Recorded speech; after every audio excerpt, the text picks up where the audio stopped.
เจริญพรท่านสาธุชนทั้งหลายวันนี้เป็นวันที่5 กรกฎาคมพุทธศักราช2568การทำบุญถวายน้ำนมแก่ต้นศรีมหาโพธิ์วัดพุทธปัญญาก็ผ่านพ้นไปอย่างมีความสุขโดยทั่วกันได้มาพบปะสังสรรค์พูดคุย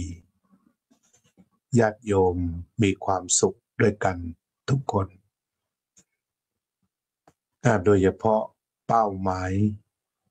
ที่จะให้ผู้มีศรัทธาวันต่างๆได้พบกันก็ได้พบปะพูดคุยว่าใครได้มาเลี้ยงภัตตาหารกันวันไหนอย่างไร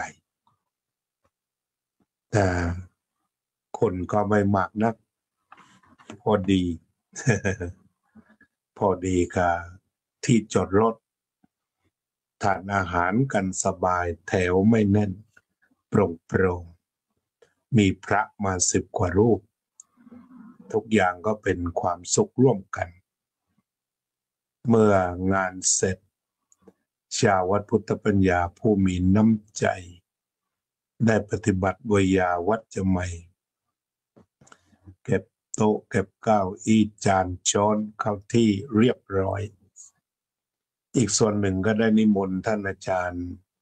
ดร.พระมารุตเมธิโกแสดงธรรมภาคภาษาอังกฤษและก็ภาคภาษาไทยเป็นการสนทนาธรรมร่วม2 ชั่วโมงกว่าท่านที่ยังไม่ได้ฟังก็ขอเชิญได้เข้าไปฟังในวิดีโอของวัดใน Facebook ท่านอยากจะชมภาพงานการรดน้ำการถวายน้ำนมต้นโพก็ดูได้จาก Facebook ของวัดพุทธปัญญาทีนี้งานที่จัดก็เรียกว่าเป็นงานบุญแท้ๆมีบุญหลายอย่างได้มาปฏิบัติเรียกว่าเป็นภาคปฏิบัติพอดีเข้ามาดู Facebook ก็มีคนตั้งปัญหาเหมือนกันทำบุญตามกำลังศรัทธานี่ทำอย่างไรแต่วัดพุทธปัญญาก็อาจจะดำเนินการตามนี้มาตลอดทำบุญตามกำลังศรัทธาคือปล่อยให้รู้สึกมีความ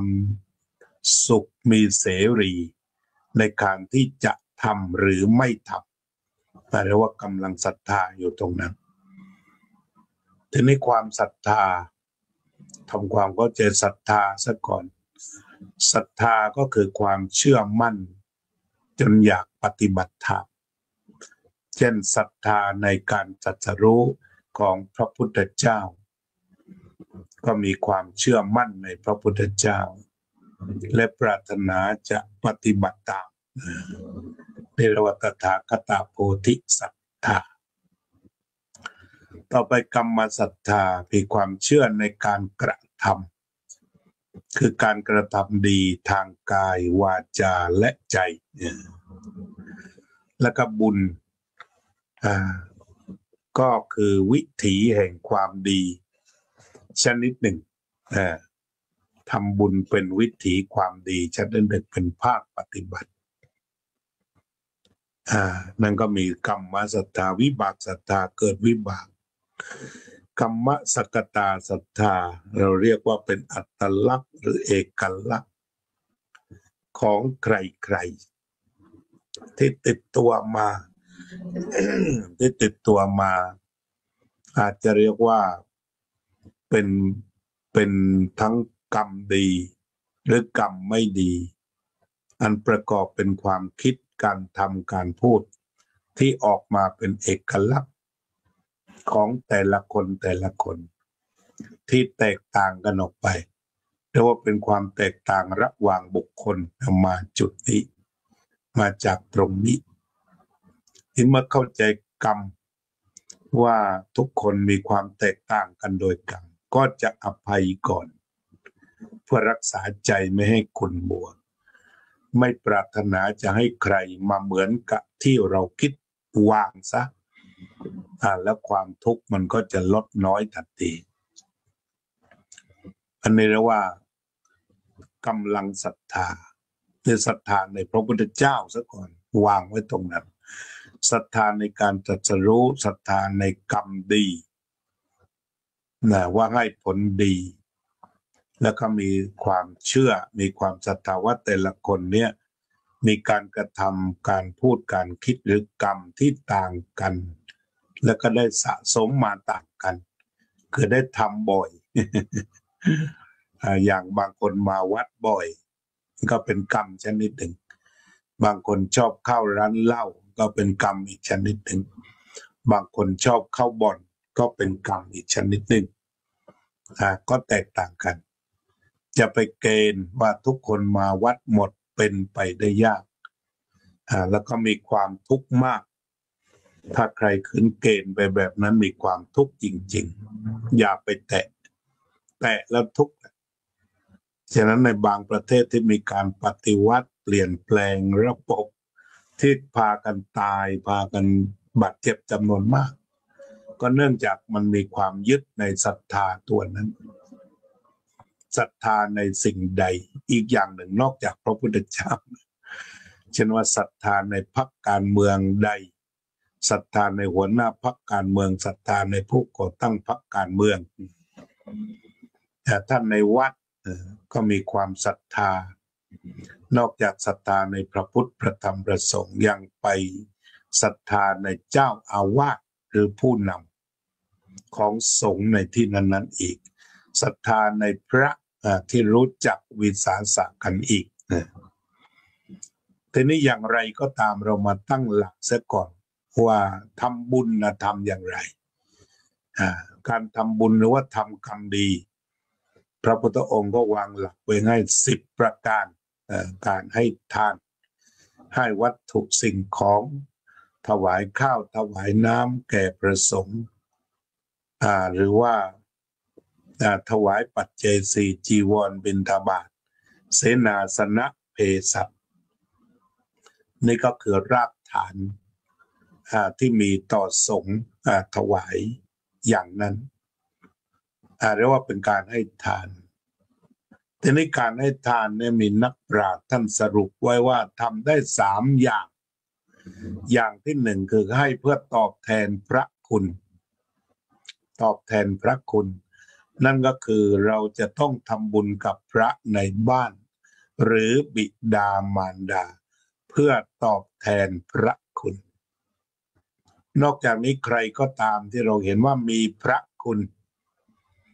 ก็มีสิทธิที่จะให้ข้าวให้ของให้ยานพาหนะเงินทองทุกประการเพื่อตอบแทนพระคุณอันนี้เป็นข้อแรก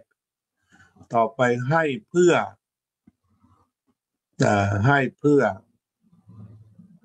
การบูชาคุณคือตอบแทนพระคุณนั้นคือเขาต้องทำมาก่อนอย่างใดอย่างหนึ่งทีนี้ให้เพื่อบูชาคุณเห็นว่าดีมีศรัทธาแล้วก็ช่วยเช่นคนนำภัตตาหารมาเลี้ยงพระสงฆ์คือเห็นคุณค่าแล้วว่าพระสงฆ์ที่ตนเองรู้จักนั้นน่าจะได้รับการบูชาก็เลยเอาข้าวเอาน้ำมาถวายให้ฉันพอยังชีพทำบุญตักบาตรที่เรียกว่าเป็นการให้ทานเพื่อการบูชาคุณต่อไปเป็นการให้ทานเพื่อสงเคราะห์อนุเคราะห์ส่วนใหญ่เราก็รู้จักกันเรื่องการให้ทานเพื่อการสงเคราะห์อนุเคราะห์เช่นว่าให้คนที่ลำบากคนที่อดอยากคนที่ขาดแคลนอันนี้ก็เรียกว่าให้เพื่ออนุเคราะห์ให้หมูหมากาไก่เป็นการให้เพื่อการอนุเคราะห์ทั้งนั้นเพราะฉะนั้นก็เลยมีการให้ก็สุดแล้วแต่3 ประการนี้วางไว้ก่อน ฉะนั้นจึงไม่ต้องไปเอียงว่าควรจะถวายอะไรใช้วิจารณญาณในนี้เวลาให้เนี่ยพระพุทธเจ้าตรัสว่าวิจัยทานังตถาคตัปปัสสัทธะให้วิจัยเสียก่อนให้วิจัยคือคิดอย่างละเอียดละออวิเคราะห์ถึงผลได้ผลเสียผลที่จะตามมาต่อการให้อย่างนั้นเช่นการถวายอาหารเช่นพระไปบิณฑบาต5 บ้านแล้วพระก็อยู่รูปเดียวตรงนี้ถ้าว่าเราถวายพอดีท่านฉันพออิ่มแทนที่จะถือเคล็ดว่าต้องตัก3 ช้อนพูนเราก็อาจจะตักบ้านละช้อนอาหารก็ไม่ต้องล้นมากใส่สัก1 ช้อนใส่ปิ่นโตถ้ามีค่านิยมสิ่งแวดล้อมใส่ปิ่นโตหรือใส่ภาชนะแต่ไม่ต้องมาก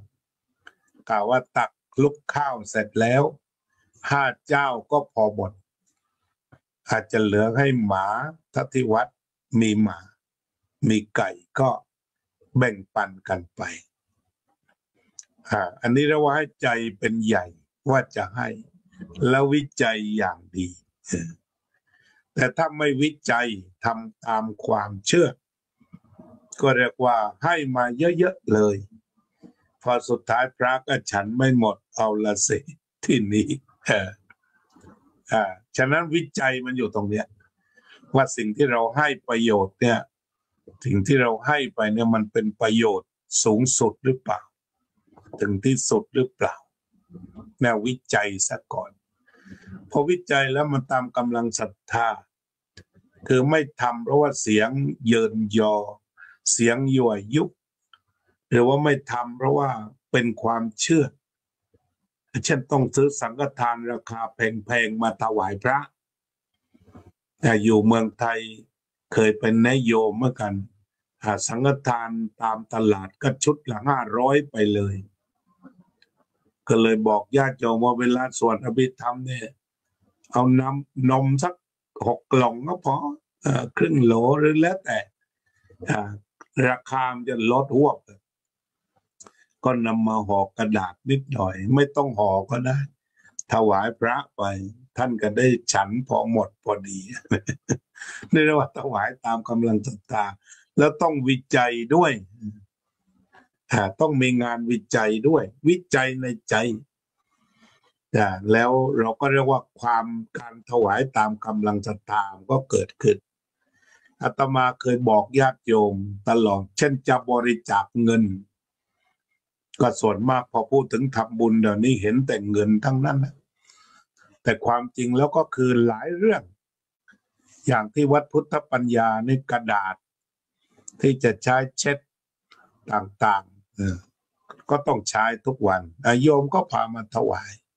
ถ้าเยอะก็ช่วยกันดูแต่ถ้าเยอะมากก็ลดไว้ก่อนช่วงนี้หรือว่าน้ำอันนี้ก็หมายความว่าญาติโยมทุกคนมาแล้วก็ต้องดู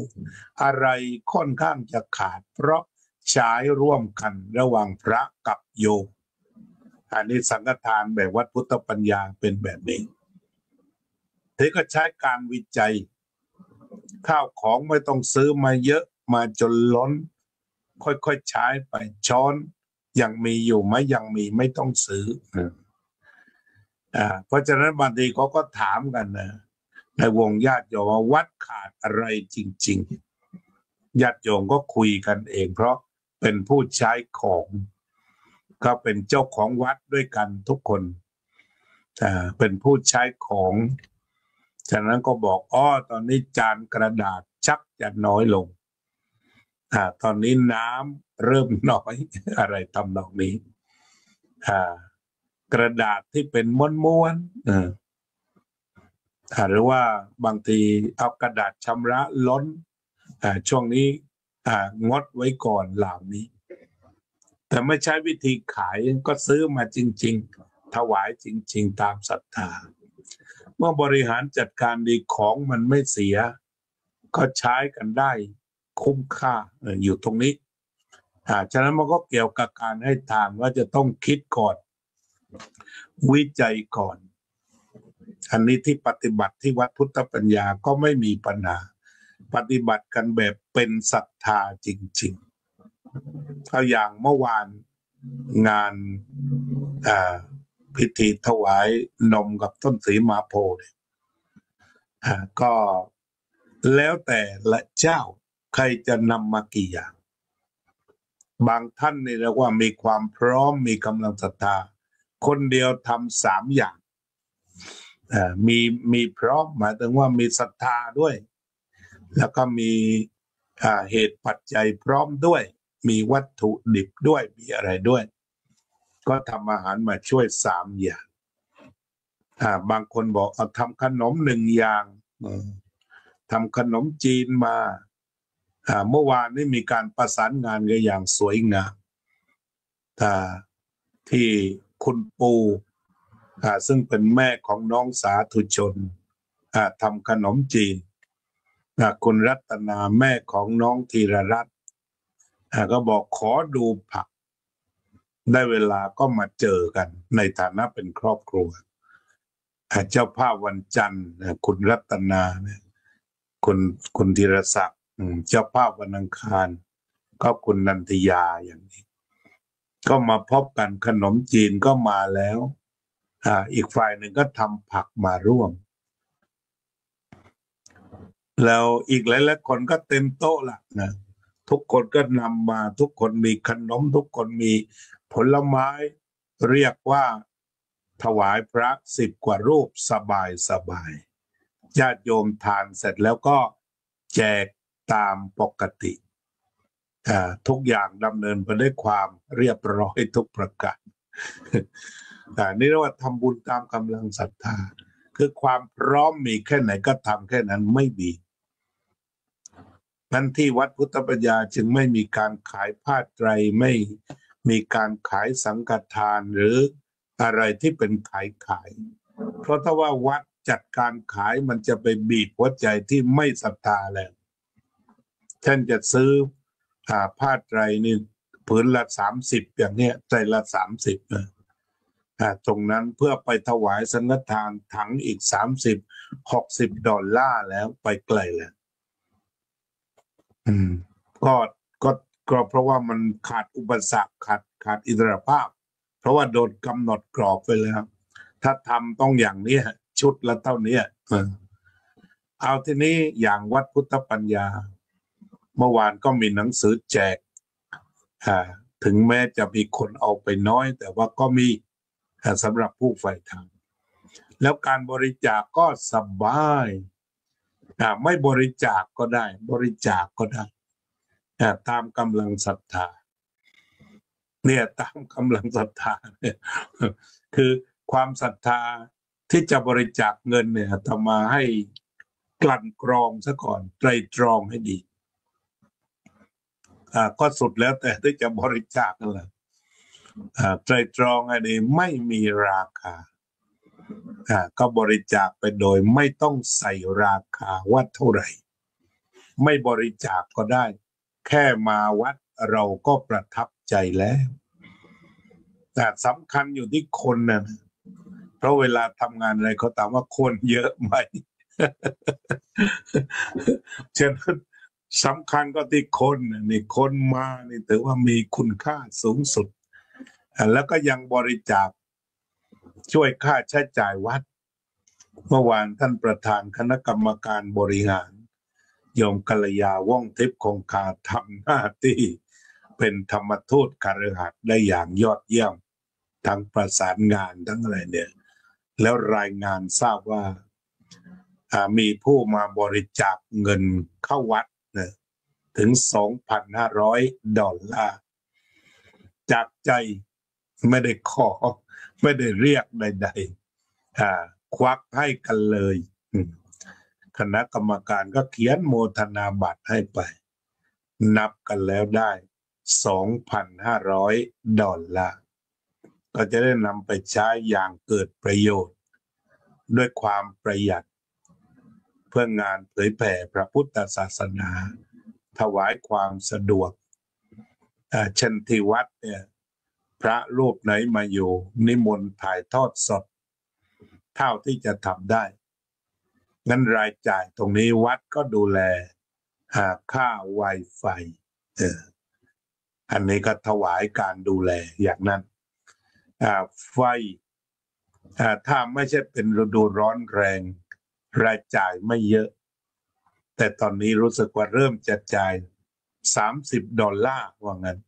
เพราะว่าเราใช้โซล่าร์พาเนลใช่ไหม เพราะว่าเมื่อก่อนนอกจากไม่จ่ายก็ยังย้อนกลับมา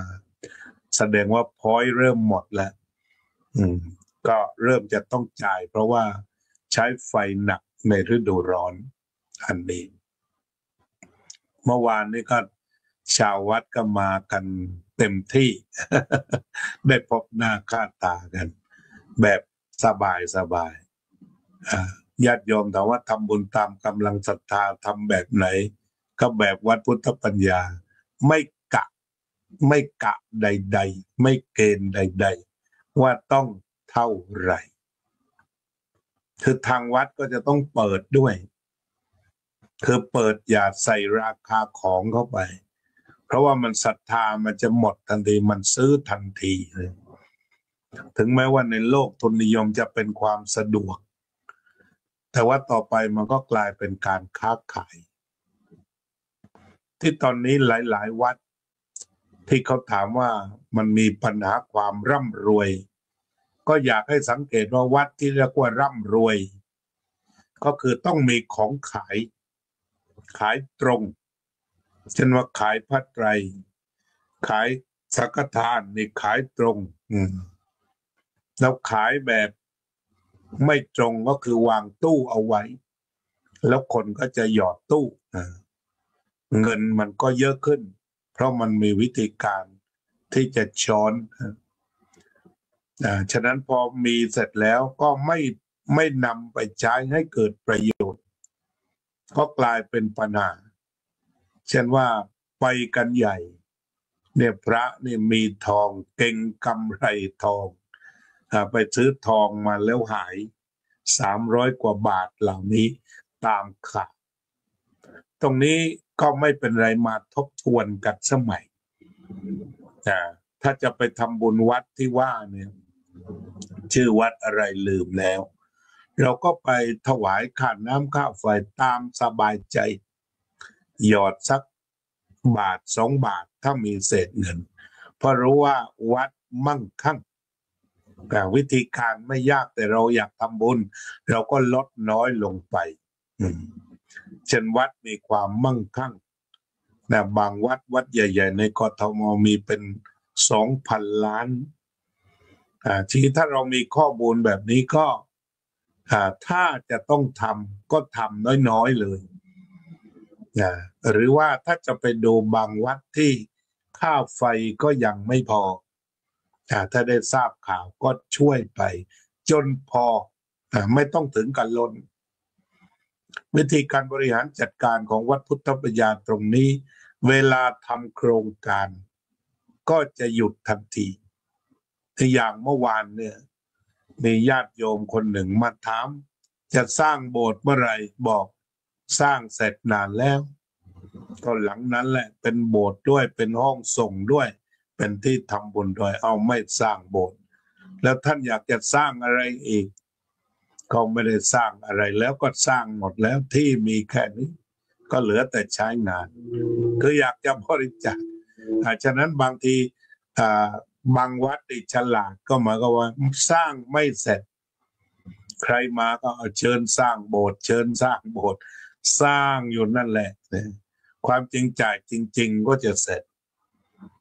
เพราะฉะนั้นทางวัดพุทธปัญญาเราก็บอกเลยงบประมาณเท่านี้อย่างเมื่อวานนี้ก็ลานธรรมของวัดพุทธปัญญาก็สร้างกันมาครบ1 ปี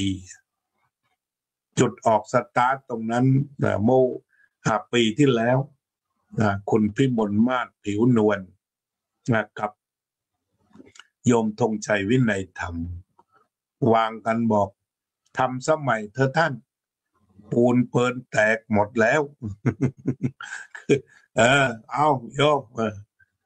โยมก็ลง10,000 เหรียญก่อนครั้งแรกรู้สึกว่าจะไปพอเป็นอย่างนั้นปั๊บญาติโยมก็ช่วยกันตามศรัทธาก็ไม่ได้มีเทคนิคที่จะทำอะไรกะเกณฑ์ก็ไปจบอยู่ที่ประมาณ80,000พอดีประมาณ80,000กว่าแล้วเมื่อเสร็จงานเราก็ยุติการรับบริจาคก็เสร็จสิ้นลงไปไม่ทำให้งานค้างก็เดินไปตามที่ควรจะเป็นไม่ค้างจากนั้นก็จบแต่เมื่อเป็นอย่างนี้ก็คือความร้อนเงินมันไม่มีเพราะว่าอย่างพุทธศาสนิกชนวัดพุทธปัญญาคือพร้อมที่จะช่วยเหลือตามศรัทธาตอนนี้สิ่งที่เราทำประจำเดือนนั่นก็คือว่าการ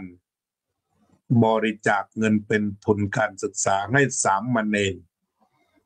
ที่วัดโมลีโลกยารามพระด้วยชีด้วยเลย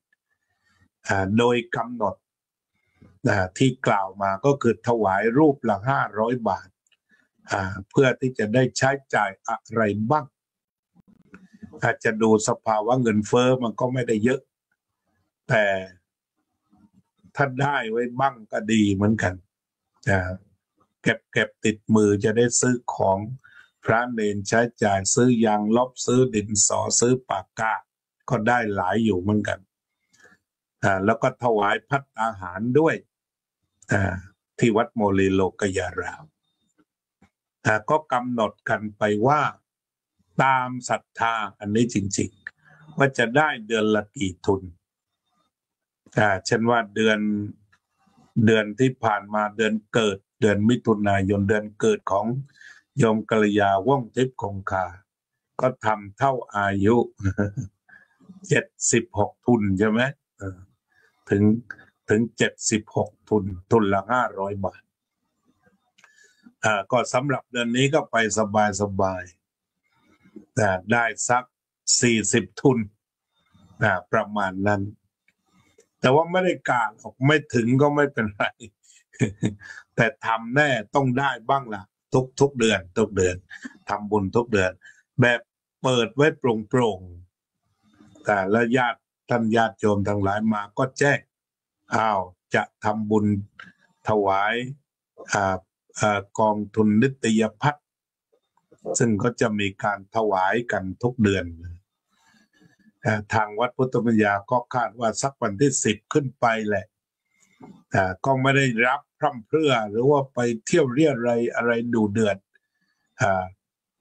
ก็ถึงเวลาการรับปุ๊บปั๊บนับประมาณ1 อาทิตย์แล้วโยมก็จัดการส่งไปถึงวัดเลย อันนี้ก็ถือว่างานที่พวกเราทำวิจัยแล้ว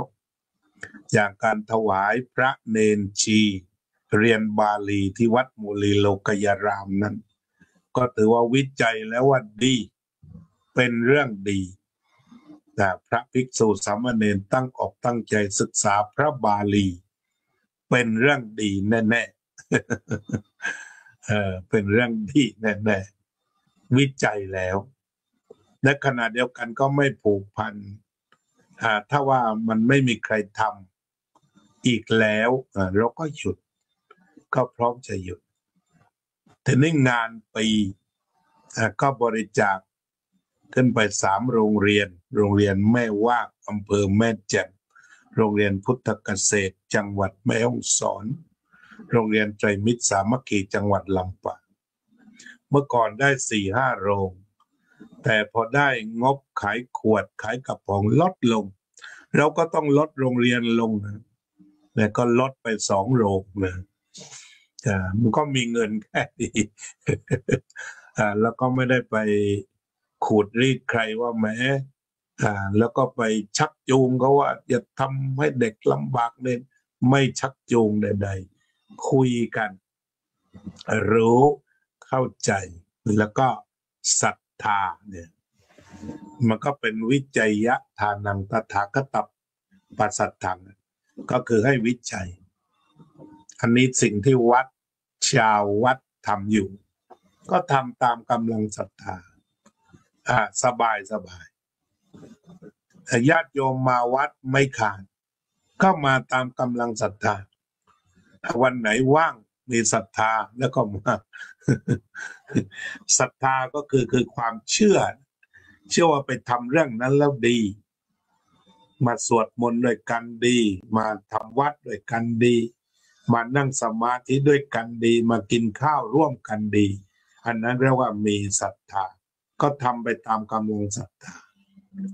ถ้าไม่เชื่อก็ไม่ต้องมาไม่ศรัทธาไม่เข้าใจไม่เชื่อมั่นก็ไม่มาทีนี้คนที่มาแล้วก็ประทับใจอย่างยิ่งที่มาเมื่อวานทุกคนก็ประทับใจถือว่าแบบครอบครัวไม่เป็นกระบวนการฆ่าไม่กำหนดแต่ประการใดเมื่อได้เงินมาแล้วการใช้จ่ายก็เป็นไปตามนั้นดูแลโดยคณะกรรมการบริหารคณะกรรมการการเงินคณะกรรมการเลขานุการคณะกรรมการฝ่ายบริหารงานฝ่ายจัดการ4 คนทำงานด้วยกันในการดูแลจัดสรรสิ่งเหล่านี้อันนี้ก็พอเข้าใจกันเนาะใครจะแสดงความเห็นบ้างก็ได้นะทำบุญตามกำลังศรัทธาหมายความว่ายังไงลองดูนะทีนี้บางคนมีศรัทธาที่จะล้างจานล้างเก่งมากก็ล้างกันเสร็จศรัทธาที่จะเช็ดจานก็ทำกันเก่งศรัทธาที่จะเก็บเก้าอี้เก็บโต๊ะเมื่อวานก็น้องๆซึ่งลาสิกขาไปกลับมาวัดก็ทำงานละตัวทนกันเต็มที่ช่วยเก็บโต๊ะเก็บเก้าอี้เดียวไม่นานก็สำเร็จลุล่วงไปด้วยดีกระบวนการทั้งหมดเนี่ยเราเรียกว่าปฏิบัติธรรมเรียกว่าเป็นการปฏิบัติธรรมสัพเพสังฆปูตานังสามัคคีวุฒิสาธิกาความสมัครสมานสามัคคีของคนรวมใจเดียวกันยังประโยชน์ให้สำเร็จก็เป็นว่าวันนี้ก็คุยกันให้ฟังเห็นภาพแค่นี้ว่าทำกลุนตามกำลังศรัทธาเล่าประสบการณ์ตรงไปเลยแล้วอาตมาก็เคยสรุป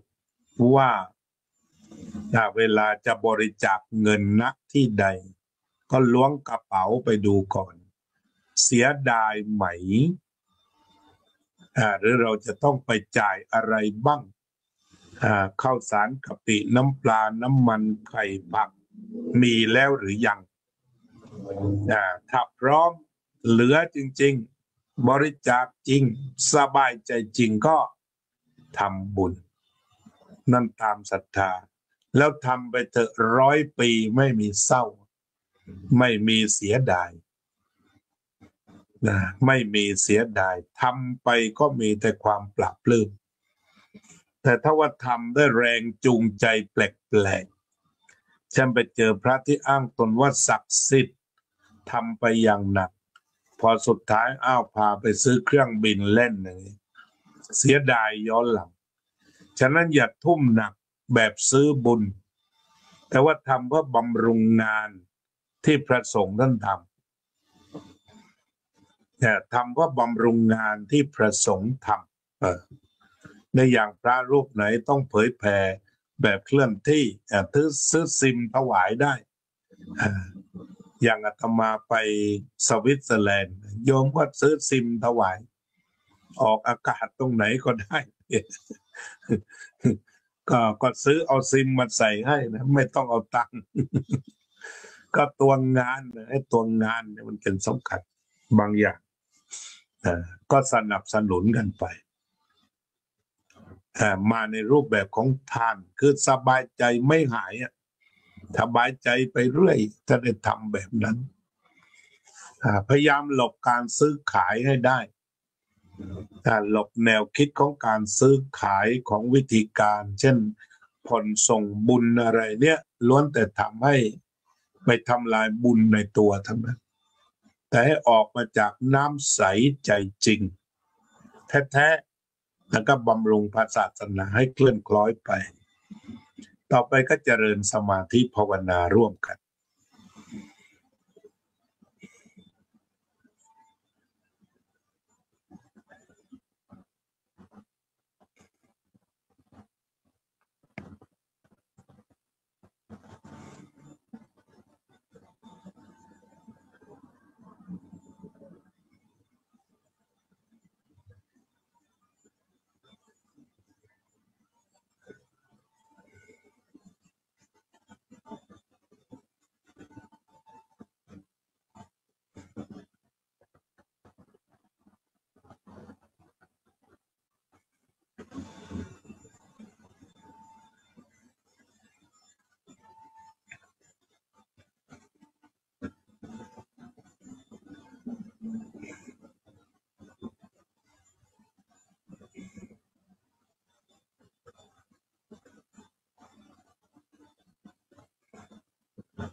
สัพเพ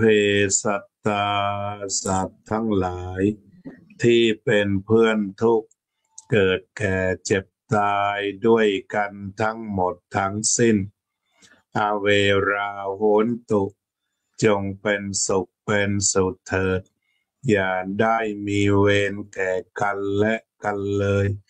อาพยาปัชชาโหนตุจงเป็นสุขเป็นสุขเถิดอย่าได้พยาบาทเบียดเบียนซึ่งกันและกันเลยอนีฆาโหนตุจงเป็นสุขเป็นสุขเถิดอย่าได้มีความทุกข์กายทุกข์ใจเลย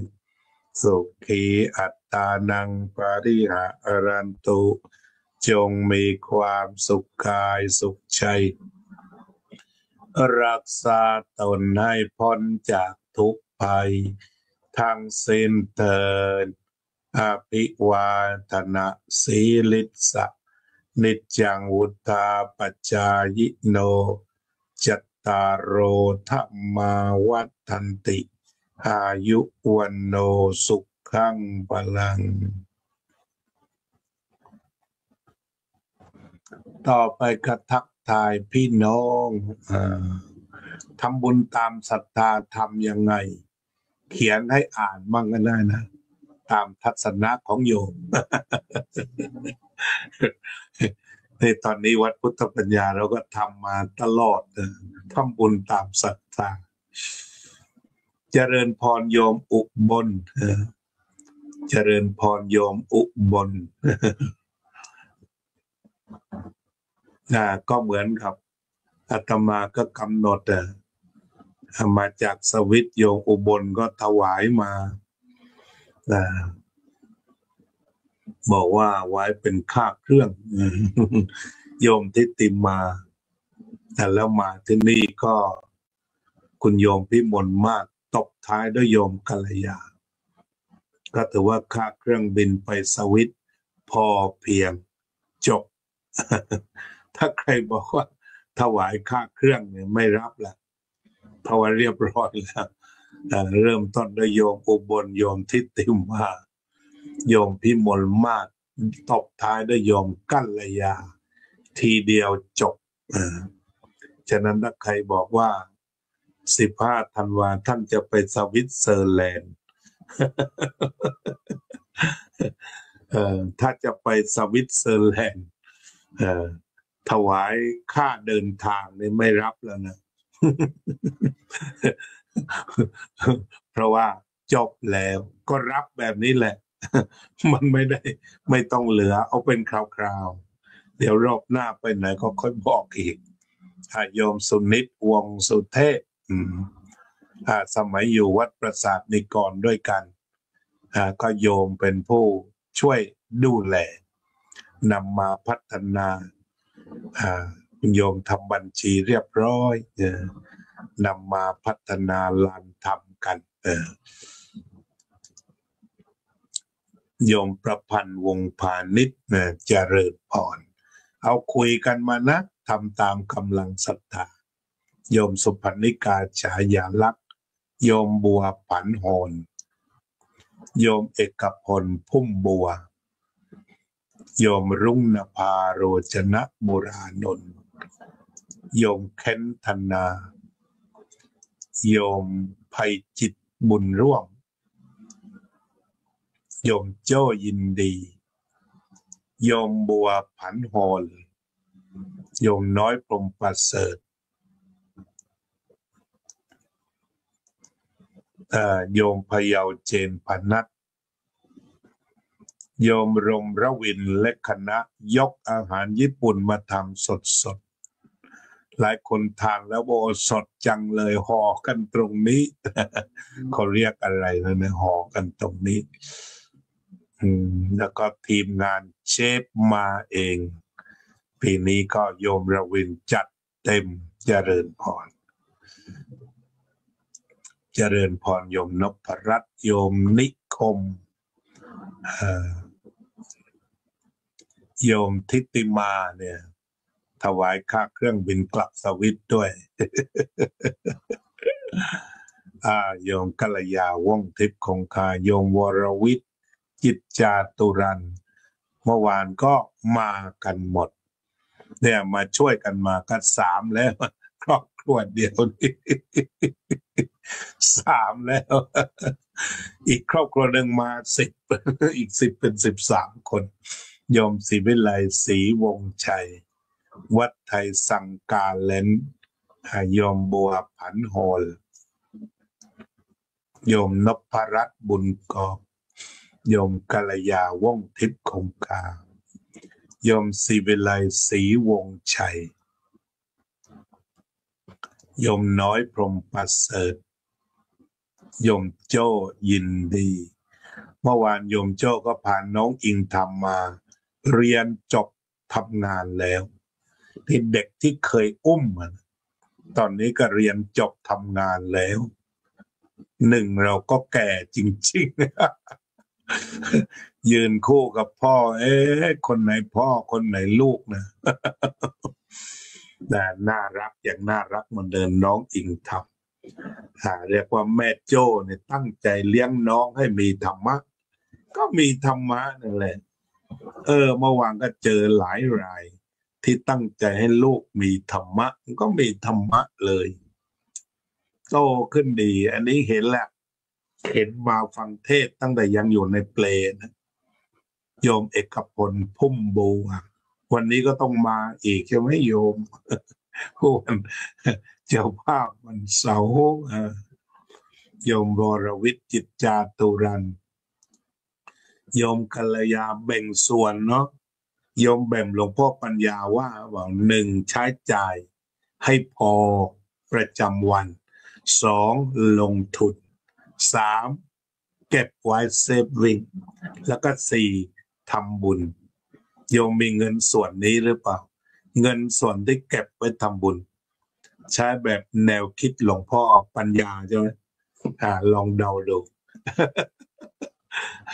คือเขามีส่วนทำบุญนะอาตมาเคยเจอหลายคนเหมือนกันมีส่วนทำบุญเท่านั้นแหละล็อกไว้เลยเคยมีเมื่อก่อนแม่เลี้ยงกิ่งแก้วของจังหวัดเชียงใหม่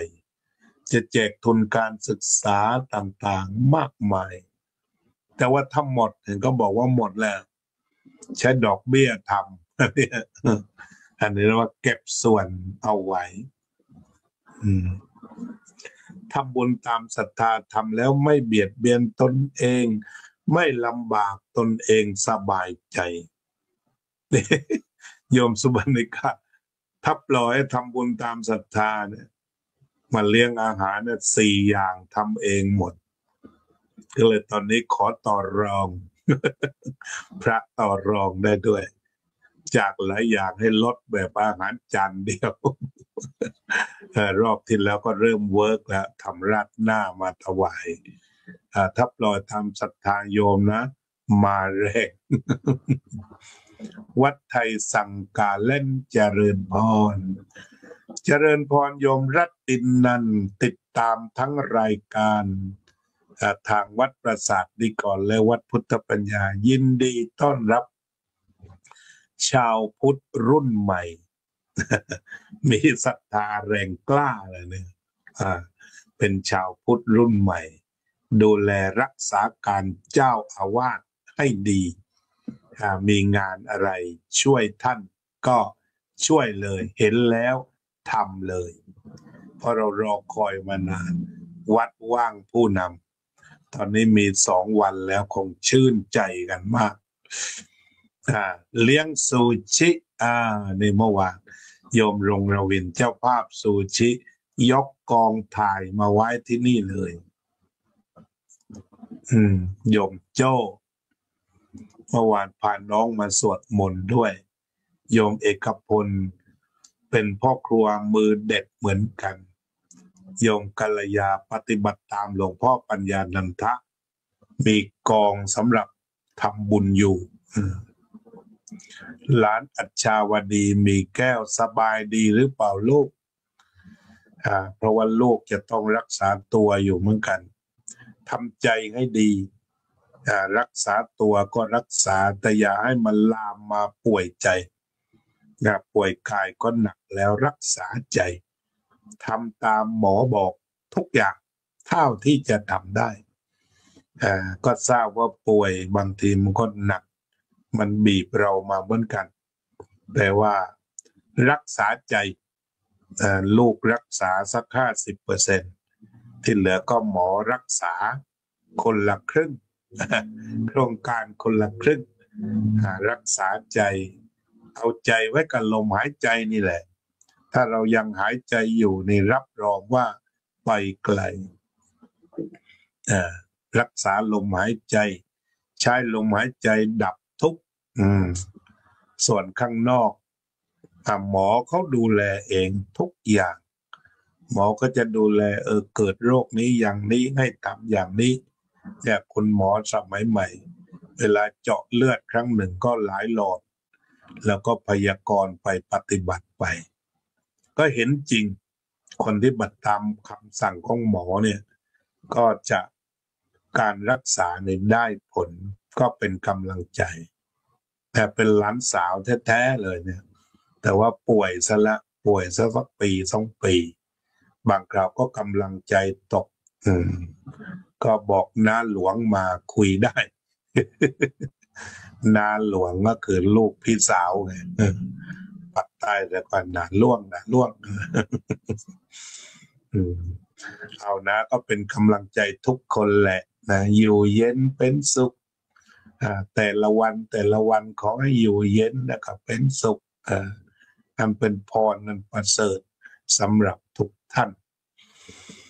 ก็คงจะคุยเรื่องการทำบุญตามศรัทธากันชัดเจนทุกประเด็นจากลาท่านผู้ฟังไปเพียงแค่นี้ขอมีความสุขสงบเย็นเป็นประโยชน์ทุกคนเถิด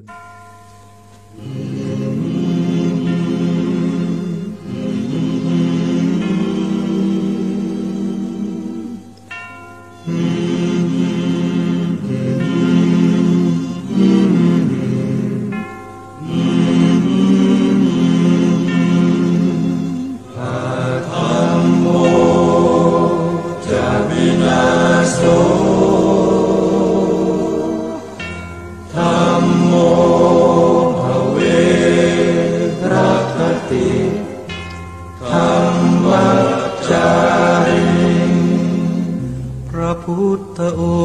งค์ท่านทรงตรัสรู้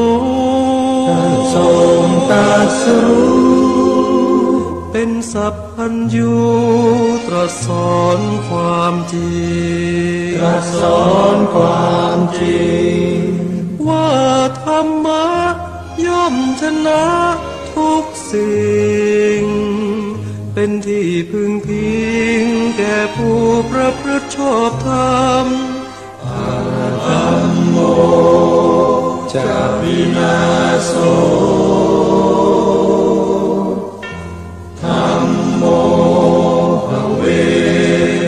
รัคติธัมมัจจาริงอำนาจใดๆก็ตามย่อมถึงความพินาศถ้าขาดธรรมะประจำ ไม่มีใครอยู่ค้ำฟ้าเราต่างเกิดมาใช้กันจงอยู่ในศีลในธรรมคิดทำแต่กรรมที่ดีอาธัมโมจะวินาโสธัมโมภเวรัคติธัมมัจจาริธรรมส่องสว่างสู่ทางสุขสีคำจุนโลกนี้นิรันดร์อาธัมโมจะวินาโส